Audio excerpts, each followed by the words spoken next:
ప్రస్తుత రాజకీయాలు కనుక పరిశీలిస్తే బీజేపీ పైన కొంత వ్యతిరేకత స్టార్ట్ అయినట్టుగా కనిపిస్తుంది. 2014 నుంచి 2026 వరకు గడిచిన 12 సంవత్సరాల్లో బీజేపీకి సంబంధించినటువంటి ఏ మంత్రి కూడా రాజీనామా చేయలేదు. మొన్న ధర్మేంద్ర ప్రధాన్ విద్యాశాఖ మంత్రి నీట్ పేపర్ లీక్ కావటం వల్ల జంతర్ మంతర్ వద్ద కాక్రోచ్ జనతా పార్టీ దీక్ష చేయటం వల్ల తాను రాజీనామా సమర్పించాడు.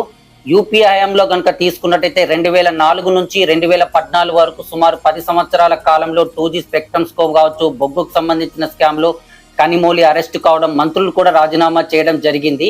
సో ఇప్పుడు కూడా ప్రస్తుత రాజకీయాలు కనుక పరిశీలిస్తే ధర్మేంద్ర ప్రధాన్ రాజీనామా చేయడం, అదే విధంగా మనం E20 పెట్రోల్ కూడా వినియోగంలోకి తీసుకొస్తామని కేంద్రంలోని పెద్దలు పదే పదే చెబుతున్నారు.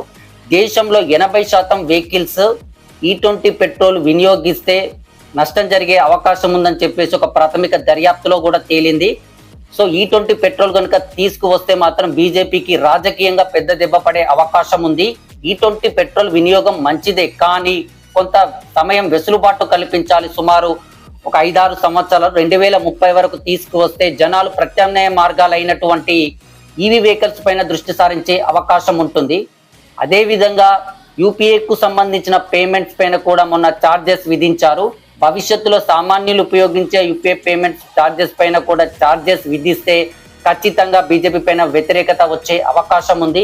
ప్లాస్టిక్ కరెన్సీ తీసుకొస్తున్నా అంటున్నారు. 2016లో నోట్ల రద్దు జరిగినప్పుడు జనాలు చాలా అవస్థలు పడి నోట్లు మార్పించుకున్నారు. మళ్ళీ ప్లాస్టిక్ కరెన్సీ తీసుకువచ్చి జనాలను రోడ్ల మీద తీసుకువస్తే మాత్రం వ్యతిరేకత అయ్యే ప్రమాదం కూడా ఉంది. అంటే మొత్తం మీద 2029 ఎలక్షన్లకు వచ్చేసరికి ఈ ప్లాస్టిక్ కరెన్సీ కావచ్చు, యూపీఐ పేమెంట్ ఛార్జెస్ కావచ్చు, E20 పెట్రోల్, ఇవన్నీ కలిసి బీజేపీ పార్టీ పెను సవాల్గా మారే ప్రమాదం ఉంది. ఇకనైనా బీజేపీ పెద్దలు దీనిపైన దృష్టి సారిస్తే వ్యతిరేకతని తగ్గించే అవకాశం ఉంటుంది.